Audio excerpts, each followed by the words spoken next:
Hi guys, welcome to crick chat with Venkatesh. Batting బ్రహ్మాండం, బౌలింగ్తోనే గండం. That is team England for you.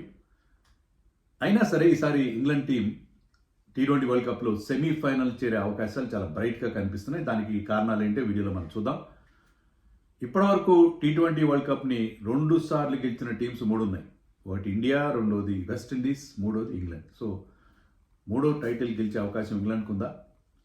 ఉంటుంది, కానీ కొన్ని ఇబ్బందులు కూడా ఉన్నాయి. అవన్నీ కూడా మనం డీటెయిల్గా వీడియోలో మాట్లాడదాం.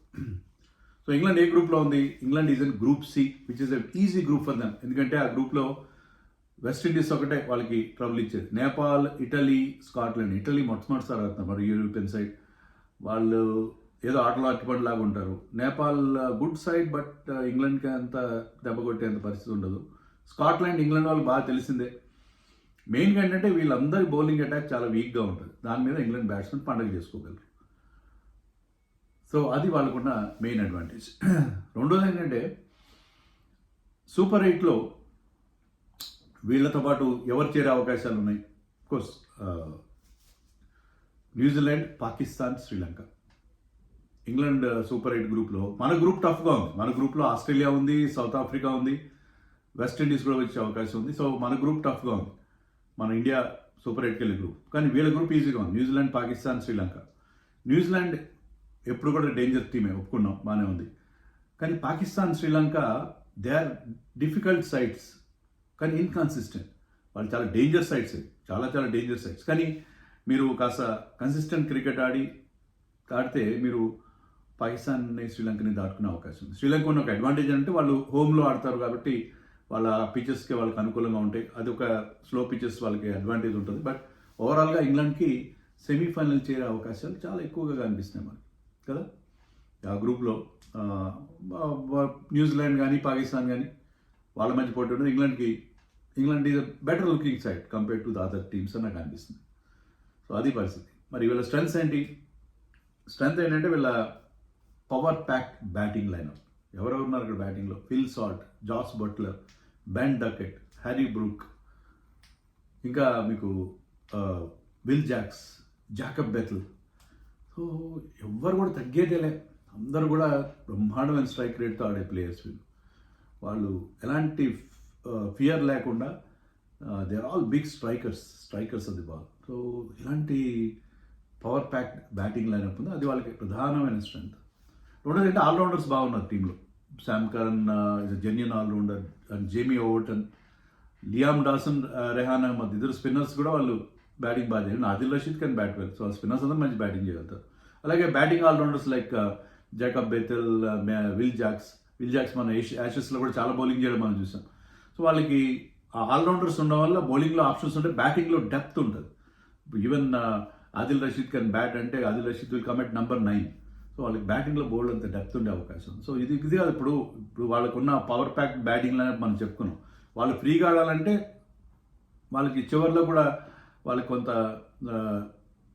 కాన్ఫిడెన్స్ ఉండాలి. మేము అవుట్ అయినా సరే లాస్ట్లో 2-3 బ్యాటర్స్ ఉన్నారు, వాళ్ళు టీంని ఆదుకుంటారనే కాన్ఫిడెన్స్ ఉంటుంది. సో ఆ అడ్వాంటేజ్ వీళ్ళకున్న ఆల్రౌండ్ ఎబిలిటీ వల్ల కలుగుతుంది. So team looking in having strength in all departments. అంటే వాళ్ళకి అన్ని బాగా టిక్ ఆల్ ద బాక్సెస్. అంటే left handers, sufficient number of left handers ఉన్నారు వాళ్ళకి. బెన్ డకెట్, బెథెల్ లాంటి వాళ్ళు. అలాగే వాళ్ళకి left arm pacer in Sam Curran ఉన్నాడు, ఆల్రౌండర్స్ ఉన్నారు, స్పిన్నర్స్ మంచి మంచి స్పిన్నర్స్ ఉన్నారు. అంటే ఎక్కువ మంది స్పిన్నర్స్ ఉన్నారు మిగతా టీమ్స్ కంపేర్. కొన్ని టీమ్స్ అయితే ఒక స్పెషలిస్ట్ స్పిన్నర్తో వచ్చే టీమ్స్ ఉన్నాయి చాలా టీమ్స్. కానీ వీళ్ళు 3 స్పెషలిస్ట్ స్పిన్నర్స్తో వస్తున్నారు. కాబట్టి they are very much prepared for Indian conditions అని అనిపిస్తుంది. తర్వాత వీళ్ళ మనం చెప్పుకున్నట్టుగా వీళ్ళకి వెన్యూస్ చాలా మంచి వెన్యూస్ ఉన్నాయి గ్రూప్ స్టేజ్లో. ఎందుకంటే easy venues. They will be playing 2 matches Wankhede ముంబైలో, 2 matches in Eden Gardens Kolkata. So వాళ్ళకి ఆ 2 కూడా హై స్కోరింగ్ వెన్యూస్. వాంఖెడే అయితే పేస్ బౌలర్స్ చాలా అనుకూలించే గ్రౌండ్. సో ఆ 2 హై స్కోరింగ్ వెన్యూస్లో వాళ్ళు గ్రూప్ స్టేజ్ మ్యాచ్లు ఆడతారు అగేన్స్ట్ నేను ఇందాక చెప్పినట్టుగా weaker bowling line-ups like Scotland, west Indies, Nepal and Italy. దాంట్లో ఏంటంటే ఆ 4 మ్యాచ్ల్లో వాళ్ళ బ్యాటర్స్, వాళ్ళకున్న బ్రహ్మాండమైన బ్యాటర్స్ ఉన్నారు. సాల్ట్ నుంచి మనకి బెథెల్ దాకా వీళ్ళందరూ కూడా బ్రహ్మాండంగా ఫామ్లోకి వచ్చేసారు అనుకోండి గ్రూప్ స్టేజ్ దాటుకోవడం పెద్ద సమస్య కాదు. కానీ గ్రూప్ స్టేజ్లో వాళ్ళ బ్యాటర్స్కి మంచి ఫామ్లోకి రావడానికి ఇలాంటి వెన్యూస్ బాగా ఉపయోగపడతాయి, బ్యాటింగ్ ఫ్రెండ్లీ వెన్యూస్. వాళ్ళు ఒకసారి ఫామ్లోకి వచ్చినా they will carry that form in to the super 8s and knockouts. So అది వాళ్ళకు ఉండే పెద్ద అడ్వాంటేజ్. వాళ్ళు ఆడే వెన్యూస్ చాలా ఈజీ వెన్యూస్ ఉన్నాయి. తర్వాత నేను ఇంతకుముందు చెప్పినట్టే సూపర్ 8లో వాళ్ళకి they are in relatively easier group compare to India and Australia, south ఆఫ్రికాతో కంపేర్ చేస్తే ఈజీ గ్రూప్లో ఉన్నారు కానీ సెమీస్కి వెళ్ళాలని వీళ్ళు వస్తే ఇవి వాళ్ళ స్ట్రెంగ్స్ ప్రధానంగా. ఇక వీక్నెస్ విషయానికి వస్తే వీళ్ళ ప్రధానమైన వీక్నెస్ ఏంటో తెలుసా? వీళ్ళ బ్యాటర్స్ అందరూ కూడా మీరు చూడండి, వీళ్ళ బ్యాటర్స్ అందరూ కూడా మోస్ట్లీ టాప్ ఆర్డర్ వాళ్ళే నెంబర్ 6 నెంబర్ 7 కూడా ఆడాలి. ఇప్పుడు జాకబ్ బెథెల్ చెప్పుకున్నామా, Jacob Bethell might bat at number 6 and number 7. Will Jacks might bat at number 5. So Will Jacks మనకు తెలుసు ఆర్సీబీకి ఆడినప్పుడు అతను ఓపెనర్గాను నెంబర్ 3లో ఆడినప్పుడు బ్రహ్మాండంగా సక్సెస్ అయ్యాడు. ముంబైకి ఆడినప్పుడు అతను లేట్ ఇన్ ది ఆర్డర్ వస్తే పెద్దగా క్లిక్ కాదు. సో ఇలాంటి ప్రాబ్లమ్స్ ఉంటాయి. బెథెల్ కూడా అంతే, బెథెల్ కూడా నెంబర్ 3 ఆడతారు మోస్ట్లీ. మీకు ఓపెనర్స్ డకెట్ వేస్తాడా, బట్లరా, సాల్ట్ వీళ్ళందరూ ఓపెనర్సే. హ్యారీ బ్రూక్ ఒక్కడే కాస్త మిడిల్ ఆర్డర్లో ఆడే ప్లేయర్ తప్ప మిగతా వాళ్ళందరూ టాప్ ఆఫ్ ది ఆర్డర్లో ఆడే టాప్ 3లో ఆడే ప్లేయర్స్. వాళ్ళందరినీ మీరు మొత్తం ఓపెనర్లను తీసుకొచ్చి నెంబర్ 3లో ఆడే వాళ్ళని తీసుకొచ్చి మొత్తం బ్యాటింగ్లను అంతే అందరూ అవుట్ ఆఫ్ పొజిషన్ ఆడతారు. ఇది వీళ్ళకున్న ప్రధానమైన లోపం. దీనివల్ల ఇంకోటి ఏంటంటే they don't have a designated finisher. మనకు ఉన్నట్టుగా రింకు సింగ్ లాగానో మన హార్దిక్ పాండ్యా లాగానో ఒక డెసిగ్నేటెడ్ ఫినిషర్ లేడు వీళ్ళకి. ఇప్పుడు టిమ్ డేవిడ్ ఉన్నాడు ఆస్ట్రేలియాకి, is a finisher, always plays as a finisher. ఇలా డెసిగ్నేటెడ్ ఫినిషర్ లేడు. అది ఈ టీంకు ఉన్న ప్రధానమైన లోపం. ఇంకా బౌలింగ్ విషయానికి వస్తే అంత తక్కువ చెప్తాను మంచిది. Jofra Archer very good on his day but very inconsistent. Jofra Archer on his day you can win you matches but usually very inconsistent player Jofra. తర్వాత జాష్ టంగ్ తీసుకొచ్చి, జాష్ టంగ్ ఇంతవరకు ఒక్క T20 ఇంటర్నేషనల్ ఆడలేదు. T20 international కాదు, is not even played one day international. So అతను white ball cricket వాళ్ళ దేశానికి రిప్రజెంటే చేయలేదు. 21 or 22 మ్యాచెస్ ఆడాడు T20 ఫార్మాట్లో. అతను ఎందుకు సెలెక్ట్ చేశారో అర్థం కాదు. సరే ఈ హ్యాడ్ వెరీ గుడ్ యాషెస్లో బాగా పర్ఫామ్ చేశాడు. తర్వాత వాళ్ళ 100 అని జరుగుతుంది, 100లో ఈజ్ టాప్ వికెట్ టేకర్. కానీ 100కి ఇక్కడికి ఎంత డిఫరెంట్ ఉంటుంది, నక్కెక్కడ నాకులో ఒక్కడ చాక్ అండ్ చీజ్ ఎంత డిఫరెన్స్ ఉంటుంది. అక్కడికి ఇక్కడికి కండిషన్స్ చాలా డిఫరెంట్ ఉంటాయి. బట్ ఏంటంటే వాళ్ళకి జాష్ టంగ్ని ఒక సెలెక్ట్ చేశారు. తర్వాత ల్యూక్ వుడ్ 1-2 IPL మ్యాచ్ ఆడు విపరీతంగా రన్స్ ఇచ్చేసి ముంబైకి ఆడాడు. సో ఇక్కడ కండిషన్స్తో వాళ్ళు they going to struggle. Overton is there. Sam Curran ఏంటో మనకు తెలుసు, శామ్ కరన్ చెప్పాల్సిన అవసరం లేదు. Sam Curran was good some time back, 2021 world cup 22 ఆ టైంలో బాగా బౌలింగ్ వేసినట్టుగా ఉన్నాడు. కానీ తర్వాత అతని గ్రాఫ్ పడిపోతాం. పర్లేదు, is good bowler no doubt and good allrounder, but అంత ఎఫెక్టివ్ కాదు. ఇంకా వాళ్ళ స్పిన్నర్స్లో ఆదిల్ రషీద్ ఒక్కడే చాలా గన్ బౌలర్. వాళ్ళ టీంలో ఆదిల్ రషీద్ ఒక్కడే. ఆదిల్ రషీద్ కూడా అతను గతంలో ఉన్నంత ఎఫెక్టివ్గా లేడేమో ఇప్పుడు, but still is a very good bowler, very good leg spinner. ఈ ఫార్మాట్కి సూటబుల్, బాగా అనుభవం ఉన్నవాడు.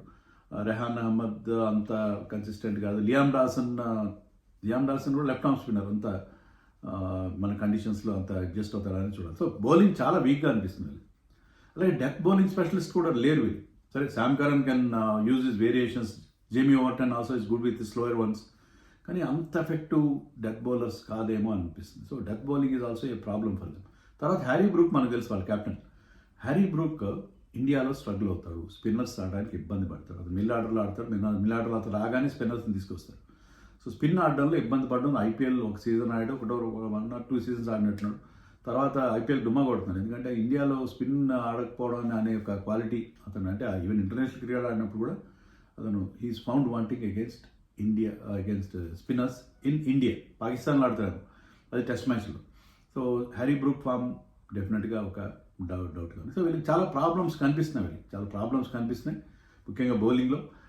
But they are having a very good batting lineup. దాంట్లో ఉన్న ఫైర్ పవర్ మాత్రం అద్భుతంగా ఉంది. అది ఈ టీంకి సంబంధించింది. ఈ టీంకి ఎక్స్ ఫ్యాక్టర్ ఎవరు? ఫిల్ సాల్ట్, జాస్ బట్లర్ మధ్య నేను ఆలోచించాను. కానీ జాస్ బట్లర్కి IPLలో ఆడిన విశేషమైన అనుభవం. ఫిల్ సాల్ట్ కూడా ఆడాడు, కానీ అతనుకున్న experience in playing in Indian and subcontinental conditions and is always good, always very good, and you can always deliver. So I'm going with Jos Buttler. ఇప్పటికీ కూడా Jos Buttler is not very young now, but still he can deliver in Indian conditions. అతనికి ఉన్న experience count అవుతుందని చెప్పి నేను అనుకున్నాను. ముంబై కూడా అతను బాగా కలిసి వచ్చి ముంబైలో 2 మ్యాచ్లు ఆడుతున్నారు కాబట్టి గ్రూప్ స్టేజ్లో అప్పుడు ఫామ్లోకి వచ్చాయంటే ఫామ్లోకి వచ్చిన తర్వాత బట్లర్ని పట్టుకోవడం కష్టం. So I'm going with Buttler as their X factor. వీళ్ళ టీం ఎలా ఉంది? టీం మొత్తం టీం చెప్తాను నేను. Harry Brook, Rehan Ahmed, Jofra Archer, Tom Banton second keeper, Jacob Bethell, Sam Curran, Liam Dawson, Ben Duckett, Will Jacks, Jamie Overton, Adil Rashid, Phil Salt, George Tongue and Luke Wood. ఇది వాళ్ళ team. వీళ్ళ 11 కనుక మనం ప్రాబబుల్ 11 అనుకుంటే ఇలా ఉండొచ్చు బహుశా.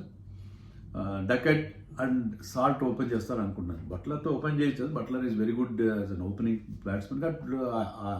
రాజస్థాన్ కూడా అతను నెంబర్ 3లో బాగా ఆడిన సందర్భాలు ఉన్నాయి కాబట్టి లెఫ్ట్ రైట్ కాంబినేషన్గా I'm going with Duckett and Salt with Buttler at number 3. 4లో వాళ్ళ కెప్టెన్ బ్రూక్, 5లో విల్ జాక్స్, 6లో జాకబ్ బెథెల్ ఒక లెఫ్ట్ హ్యాండర్, 7లో కరణ్ అనదర్ లెఫ్ట్ హ్యాండర్, 8లో ఓవర్టన్, 9లో ఆదిల్ రషీద్, 10లో జోఫ్రా ఆర్చర్, 11లో ల్యూక్ వుడ్.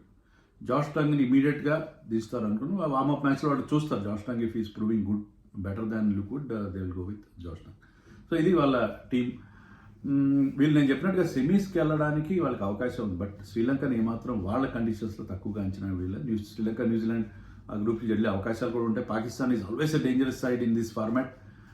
అంత ఈజీ గ్రూప్ ఏం కాదు, కానీ జనరల్లీ స్పీకింగ్ వాళ్ళకి అడ్వాంటేజ్ ఉంటుంది. మిగతా టీమ్స్ కొంచెం ఇన్కన్సిస్టెన్సీ ఉంది. న్యూజిలాండ్ కూడా ఇప్పుడు వాళ్ళ బౌలింగ్ అంత స్ట్రాంగ్గా నాకు కనబడట్లేదు న్యూజిలాండ్లో. సో వాళ్ళకి మిగతా టీమ్స్ కంపేర్ టు మన గ్రూప్ ఈజీ ఉంది కాబట్టి సెమీస్కి అయితే వెళ్ళే అవకాశం. సెమీస్ దాటడం అనేది కొంచెం కష్టమైన విషయం. వీళ్ళ బౌలింగ్ అటాక్, బౌలింగ్ చాలా ఇంపార్టెంట్. పర్టికులర్ ఇండియన్ కండిషన్స్లో వాళ్ళ బ్యాటర్స్ కూడా ఎంతవరకు అడాప్ట్ అవుతారనేది కూడా నమ్మకం లేదు. కానీ సెమీస్ వరకు అయితే వెళ్తారని అనుకుంటున్నాను. సో మీరు అనుకుంటున్నారు కామెంట్స్లో చెప్పండి. నేను క్విజ్ క్వశ్చన్కి ఆన్సర్ ఇవ్వట్లేదని చెప్పి చాలామంది కోపం వస్తుంది. అది నేను కమ్యూనిటీ ట్యాబ్లో ఇస్తాను, ఎందుకంటే అక్కడైతే ఈజీ ఉంటుంది. కమ్యూనిటీ ట్యాబ్లో ఆన్సర్ ఇస్తాను, అదేంటో దానికి ఏంటో రీజన్ కూడా చెప్తాను. So wait for quiz answer in the community.